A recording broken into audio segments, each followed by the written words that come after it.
y'all. God dang. Good to see y'all. How long has it been? Get y'all adjusted up here. You guys were fixing to head to freaking Nebraska in the morning. Man, I know it's been a while. Haven't seen you guys. Y'all been so busy. Elk hunting, deer hunting, you name it. It's been wild. I've been working, all the above. Just wanted to give you guys some updates. Fixing to head to Nebraska first thing in the morning. Hopefully go after my first public land mule deer. Never been there before. I just kind of made this decision a couple days ago. Anyways, wanted to give you guys a little update. I know it's been a minute. I've been doing the elk hunting thing. I've been to Oklahoma deer hunting, and I've got all that stuff to share with y'all. I just wanted to give you a little bit of an update, let you know I'm still here. It's just me. I can't hunt and edit and post all this stuff kind of all at the same time. So thank y'all for being patient. Hopefully you guys have been out doing some freaking hunting, man. Nobody's been responding or nobody's been sending me any messages telling me that they've been killing anything other than the few, people that I talk to on the daily. But man, I figured I'd be getting some emails or something like that from some of y'all subscribers out there in YouTube land. But yeah, got the truck pretty much loaded down. I got the dirt bikes ready to go. I've got, the truck's all loaded, got the coolers packed full of ice. Yeah, it's ready to go. I think I'm going to head out there. I'll be leaving at like 4:00 in the morning, and head to Nebraska. It's about 13 or 14 hours from where I'm at to get to where I'm headed. And hopefully I can either hunt tomorrow evening or start out straight up on Tuesday morning hunting out there. And I plan on kind of bouncing all around the state, depending on how pressure is on public land, depending on how many deer I see, stuff like that. And yeah, hopefully I can go live a little bit. Depending, I wanted to go live more whenever I was in the mountains of Colorado and New Mexico. Unfortunately, just didn't have the service to do so. So, you guys, I will be posting those videos soon. I just have a lot of stuff going on right now. I'm in the process of building a house. I'm in the process of freaking work's going on, just a little bit of everything. So I wanted you guys to have an update. I've got some good content that I want to release, but I have to get it edited down. And at the same time, we are right in the full swing of hunting season for whitetail, mule deer. I'm going after tomorrow. I'll be up there all the way through like next Monday. So make sure that you guys are following along. I know it's been a little bit since I posted a video, but, it is what it is. Who's all out there? I have not seen anybody comment or anything like that. Figured you guys have any questions or anything like that for whitetail hunting, public land, ground hunting, any of that stuff. Shoot it out there right now. I just wanted to give a little update on what's going on my end. That way you guys aren't sitting out there hanging, waiting for videos or anything like that. I hope to have a video up in about a week.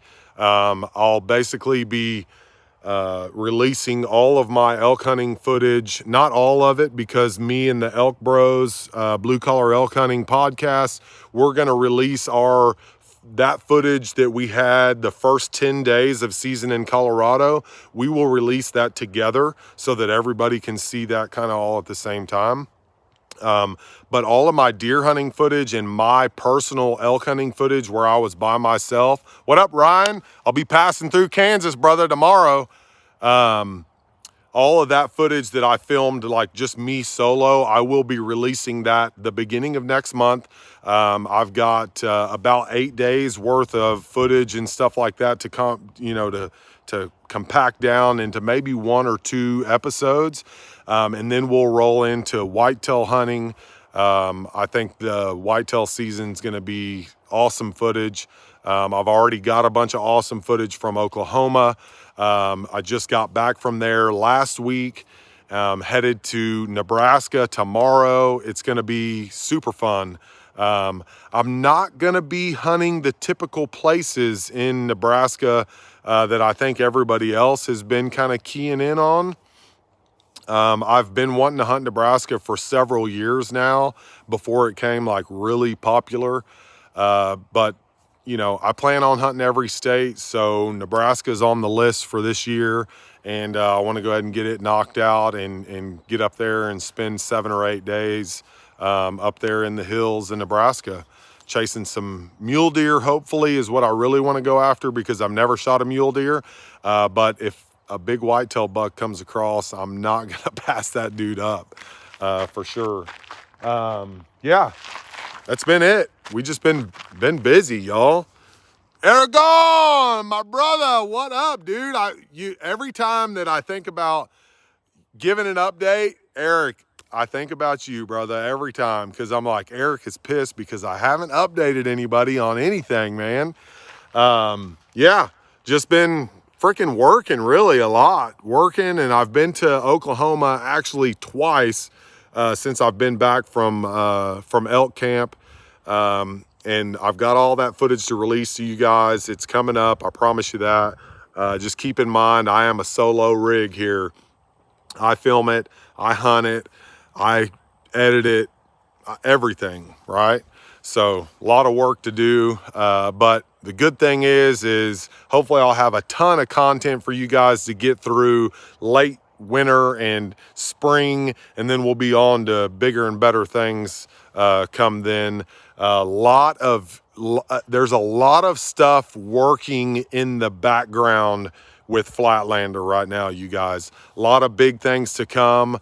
You know, we filmed with Hunt Wars in New Mexico. I'm gonna be in contact with Troy soon. I think there's gonna, hopefully gonna be some more to come with the Hunt Wars guys.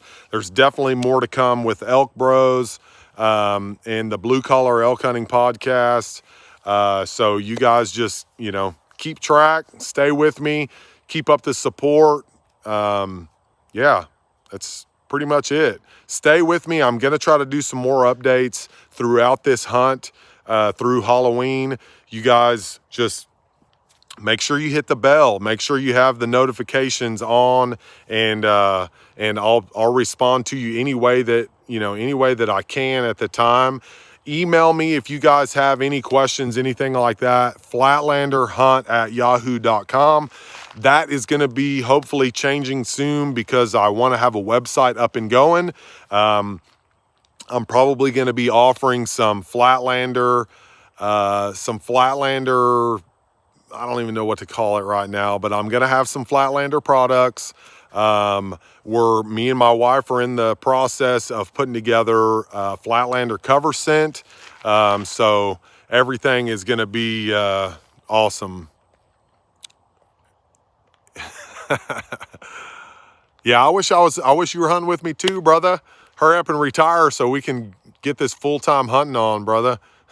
Mr. Eric Aragon there in Las Cruces, New Mexico.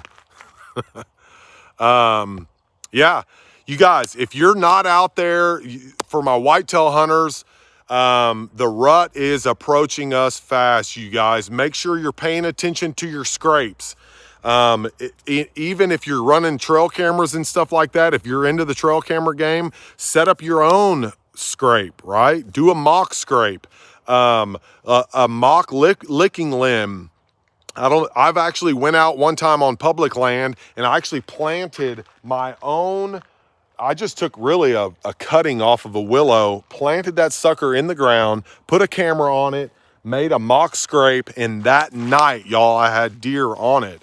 So right now they're checking for anybody and everybody that's in their area. So those mock scrapes are going to be doing great. Make sure when you go out in the woods, you guys, that you have your rattling horns with you at all times. If it's slow, don't be afraid to get those rattling horns and start crushing them together. It's that time of year, you guys. From now all the way until pretty much late November, early December, the rattling horns are going to let those bucks in the area know that aren't walking right by your stand. There's a hot doe in your area and there's a fight going on for her. And it's going to drag those bucks right over there to you. Even if that isn't on their mind, they are thinking, if there's rattling going on, then they want to find out where they are at in the pecking order so they know if they're going to be able to breed some does or not, right? It's just like anything else, just like elk, right? As soon as they shed the velvet, you guys, they are testing the waters with each other. They are sparring. That's what you're seeing right now, right? You think they're out chasing does or the rut's on heavy. No, the bucks are sparring. They are developing a pecking order in the area. They're figuring out who is the dominant buck and what other bucks that they have to watch out for, right? So always have your rattling horns and your grunt tubes handy at all times. If you feel like nothing's going on and it's early mornings pass, hit those rattling horns together. You never know when that mature big buck is going to be somewhere nearby and hear that sound and he's going to come running into it, you guys. Yeah, that's pretty much all I got. I got to go get finished packing up. I'm headed out at like 4 o'clock in the morning for Nebraska. I've got about a 13 or 14 hour drive to where I'm going to be hunting. So I'm hoping I can get there at a decent time to be able to hunt the evening. The area that I'm going to be hunting is big. Of course, it's wide open country because it is Nebraska. I'm not gonna be in the sand hills, but I'm gonna be semi close to there. The funny thing about Nebraska is there's not just a ton of public, right? There's some walk-in areas that I'm looking at, which is private property, and the farmers have basically said, yes, come hunt all the deer that you want. So I've got some of those spots marked, and I'm basically just gonna bounce all across the western.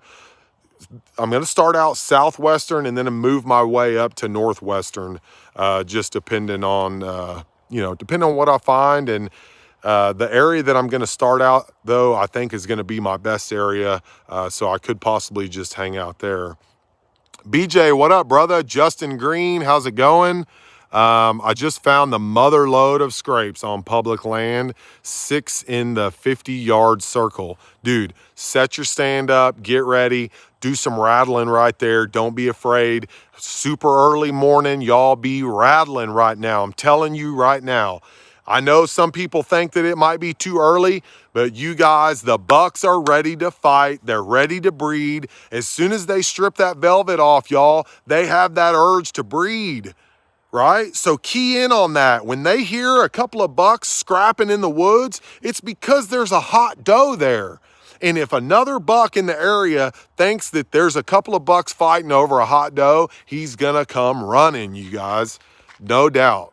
Go back and look. Well, I actually deleted that post, but my daughter, I called in a buck for her during youth season. It was October 28th, the day that she killed that buck, and he come running up through a wide open field and ran all the way up to 50 yards from us, and she dropped that buck in his tracks.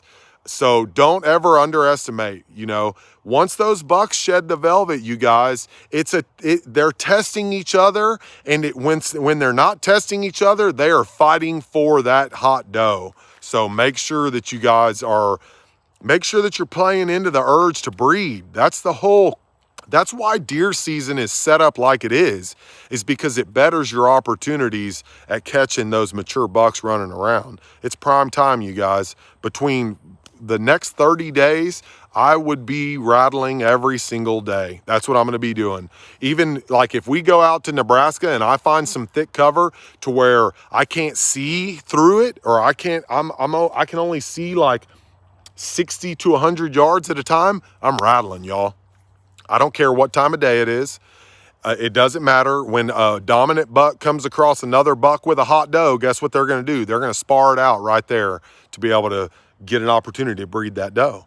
Whoever the winner is going to get the doe, right? So those bucks in the area are going to key into that. Make sure that you're hitting that up. Let me go here. Jeff, sorry, bud, out there in Oklahoma. Man, I guess, dude, muzzleloader season must be way different than archery season out there. Everybody's getting out with those bang sticks right now in Oklahoma. Justin said, I snagged my first public land deer here in Texas a week ago, heading out this week to fill another tag. That's right, brother. Good luck. That's awesome. I hope you have good luck this weekend, or this week, whatever time you end up going out, y'all. You guys stay tuned. Hit me up if anybody wants a hat, Flatlander caps. I still have a couple, Flatlander Hunt at Yahoo. If you have any questions or anything like that. And also, you guys, send me some deer pictures. If you guys are harvesting these deer on public land and you're using Flatlander methods, or you're doing it the Flatlander way, on the ground, spot and stalk, rattling, getting in there, being aggressive, when everybody else is going back to the truck at 9:30, you're out there grinding it through, right? Keep the rattling horns going all day long. It doesn't matter, you guys. It's not like, oh, they only do it a certain time. I'm telling you, if you want an exciting experience, get down on the ground. You know everybody's already back at camp by 9:30 that morning. Go out there and bust through the woods. There is nobody out there in their tree stand for the most part. There'll be a couple of all-day sitters, but you're not going to ruin anybody's hunt if you're out there on public land, getting it, it's hot right now. Whatever the case might be, get out there and grind it through, you guys. Thank you so much. Keep in touch. Holler at me. See y'all in Nebraska tomorrow morning.